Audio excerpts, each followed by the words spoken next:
It is 7:26 on Sunday, um, October 9th,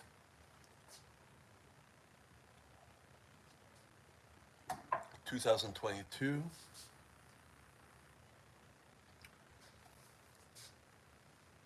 Yesterday, I remember I was a little bit better. I didn't seem as down, even though I was groggy. I didn't go out, I didn't do anything except try to catch up with my CPR lesson plan.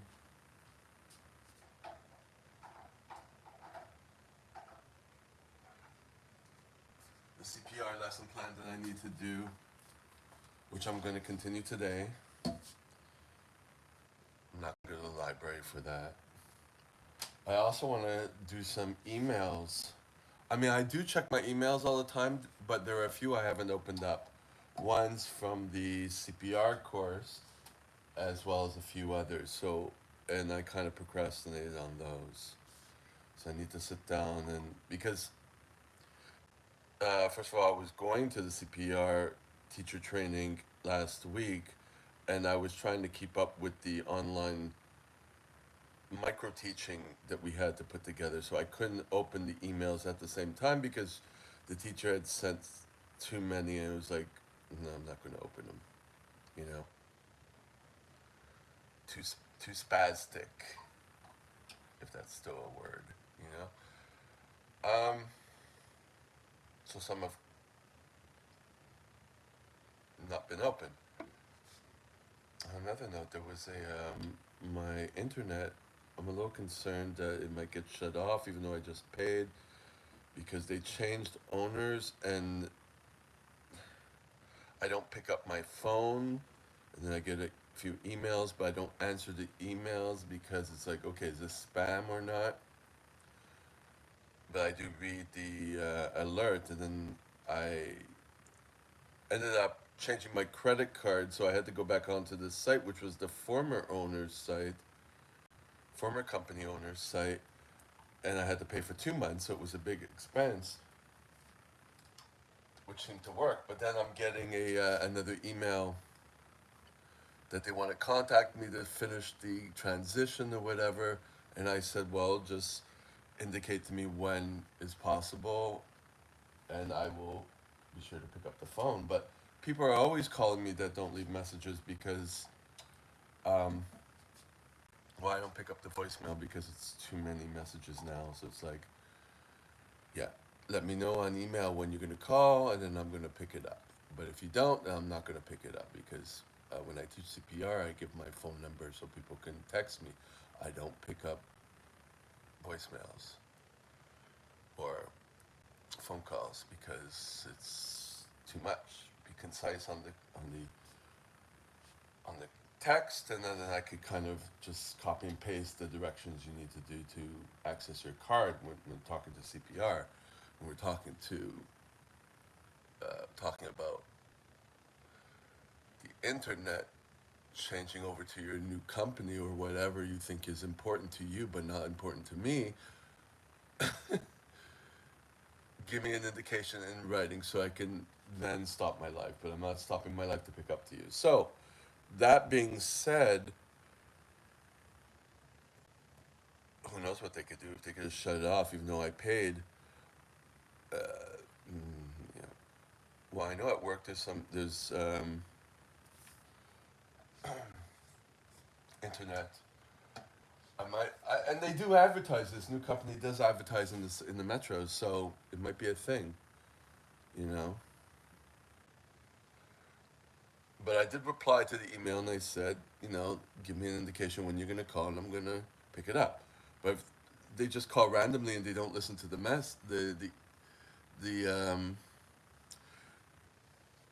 or they don't understand what I wrote in the email reply, then I can't do anything about that, you know.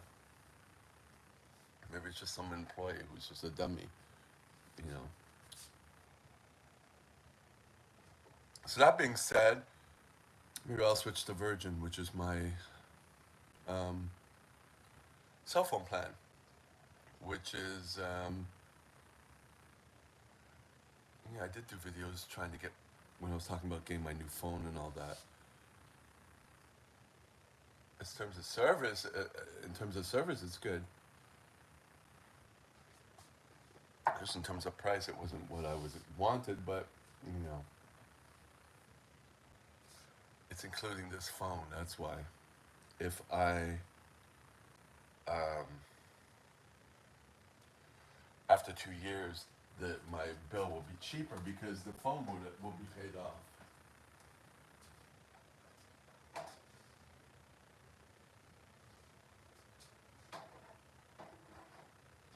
And if it's anything like the last phone I had, which was an iPhone 6. This is an iPhone 11.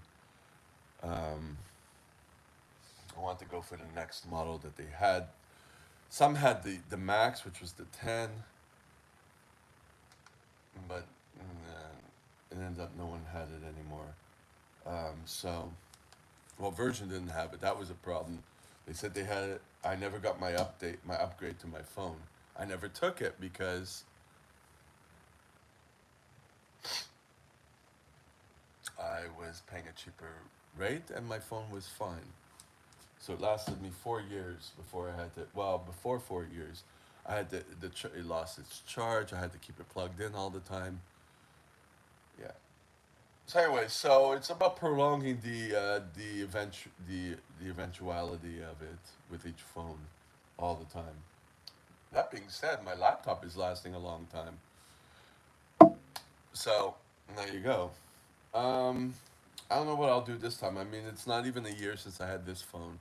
In December, the end of December, December 31st, or around that time, or the 30th, will be a year that I had this phone. So I have 3 years to ponder something, but they give me a new update to a phone after the second year. So I'll have to figure out what I want to do, because then I'll be paying the same price all the time.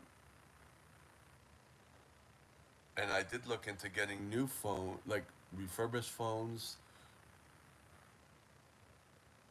and then slowly transition to uh, a different carry. I don't know. It's like I don't think about this all the time. It's just like think about it sporadically. It's like it's a terrible industry where they. It's a really terrible industry. It's not the priority in my mind, but yeah. So we'll see. I got to keep my eye open for it. I should write it down. Right now, I'm not going to. There you go. Too many other priorities. That being reality. Your thoughts are not your reality. That was a good thing. I woke up at around 6.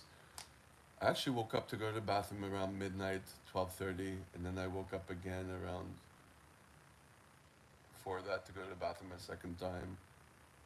Was it 6? I don't know. Then I stayed in bed to about 7, and now it's 7:30 or so, and trying to get my thoughts right. That's a new one, and it has to do with my DBT also. Every Tuesday, DBT therapy class.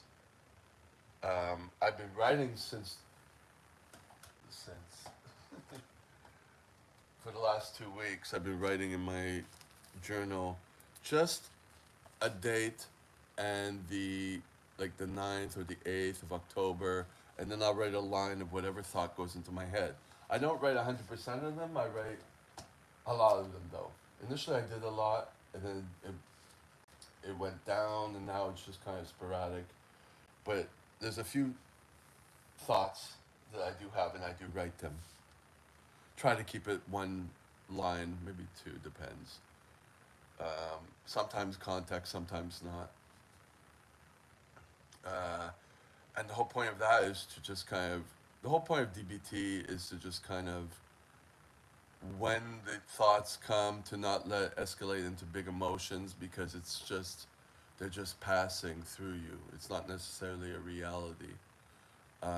Like the last one, Well, what happened was I wrote. What did I write? I wrote. I'm depressed that I'm going to die alone. It was pretty dark, right?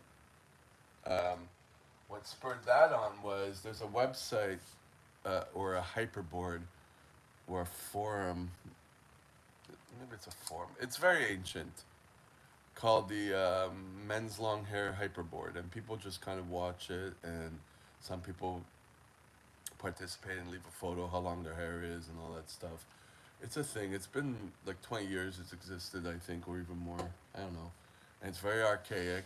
And then some people come back, to kind of reminisce and see who's still on it, who's whatever, who's died or whatever. Who's died, that's the major thing. But a lot of people have gone onto Facebook and a lot of people have died and people mention it. Like the founders of it, they keep the site going because someone is paying for it and there were moderators before, but it's not very active because, people on Facebook, TikTok, whatever, I'm not active on it really, but I check it every day just because. Um, but I'm not part of the group. And just someone else died, and it's just like when the older timers are talking, they're like, "Oh, I don't travel anymore. Oh, I'm getting old. I'm 70. Oh, It's very depressing. And people talking. On one hand, it's like they're talking as if they're friends. They met once, and that was it. And then they talk through the board, and it's just like messages. I don't think it's anything more than that. And I'm like thinking, that isn't even fulfilling to me to have someone in your life and you just to keep it so limited like that. But is it me that just kind of not have that? When my mother died, also there were letters sent, and there were people like that too. I don't know what happened to her. I can't do this, and everyone's old and stuff, and that's really depressing that you can't do anything anymore, and you can't keep anyone in your life, and it's just I don't know what to do with those thoughts. It's not the first time I thought of that, but it's just like, ooh. So it's depressing, and the thing with the internet is that a lot of the people who are on that site, because it's so archaic, there are some people who don't even have. Well, one person they think is dead, who was kind of very active 10 years ago, is very sick and possibly not in the capacity to communicate because this person is so anti cell phones even, and that's even sad.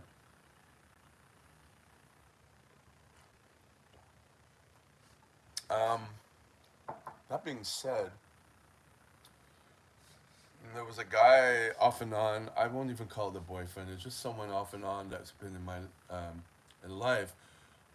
But and initially, when I was very desperate to have anyone like me, I did like him, and I thought I did love him. But there's no deep communication, which is what I'm looking for. And he's already succumbed to being old and retiring and all that stuff. So even in my life, and then he would keep checking in on me every now and then. And I don't like that when people do that. Keeping it on the superficial, just seeing how you good. Not even seeing how, well, it's like phrases like seeing how you are, seeing how you're good, but not doing anything more than that. And there's not leaving an open to kind of discuss things further. Maybe it could be me that I don't connect to that. I don't like that when people keep things on the superficial. They want to connect to people to see who's dead, who's not, whatever. I don't like that in my life. You're either in my life and you make an effort. We don't. It doesn't have to be on the daily, but something deeper that's fulfilling, not just. And that reminds me of something else, which I thought about the other day. I think yesterday. I don't think I wrote it, but just coming. There was a girl from elementary school. I had once back in the day when I was trying to contact people to get them. I was doing a lot of email, mass emails, And I hit some people from high school, from elementary school, even though they weren't friends. I had their numbers. Or was it on Facebook? No, she wasn't on Facebook. I think it was from a reunion email, and I just kind of contacted everybody and all that stuff. Not for friends, because I didn't have any friends there, but business wise type thing. Anyway, so she came over to visit. She was like in town, and she was, but yeah, I thought she wanted, online programs. Like I would, you know, fitness trainer by trade, even though I'm teaching CPR classes too now. I was trying to get into the online thing. That was my objective. But then she kind of finagled it, saying like she was interested in that, and then she was saying things like, "Oh, you get so many followers on Facebook. I don't have all that stuff," which I since removed a lot of the followers because that the goal was just to kind of make it like a restaurant that was busy, but no one was friends. It was a business thing that I attempted. So then she kept saying, "I just want to see you. I haven't seen you. Why would you want to see me? We're not friends. We've never been. Like I don't understand that. I don't understand that. People just trying to see how people are that they went, you know. So that's on me. I don't like that. I'd rather have a few people in my life that are friends that I can pick up the phone or vice versa. But everything else is just why. I knew I was a fuck friend with someone for a year who had a lot of friends.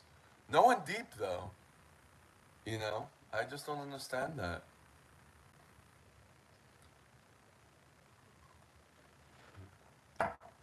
So, the, so sometimes it occurs to me is it because it's I should be thinking that way? Because with borderline it's either black or white, or is it it's not me and it's not what I want. I want to sift through all these people who don't go deeper or who don't um,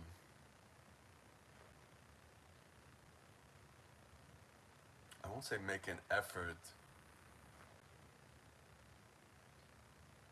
but they succumb to their life and they don't try to work through it. They're just living until the last day and that's it. And so they don't deepen relationships, they don't visit more often, or maybe they can't financially. Well, of course, there was COVID too, but keeping superficial relationships. Now, I do know from the psychologist I had that people do have relationships, um, as opposed to with borderline where one person has to be everything to you, and that's not healthy. So you have friends that you do this with, you have friends that you do this with, you have friends, some friends are deeper, some friends are superficial. And that's what's very hard for me to this day. So that's kind of what's contributing me to feel, well, you're going to die alone. Well, everyone dies alone. But I,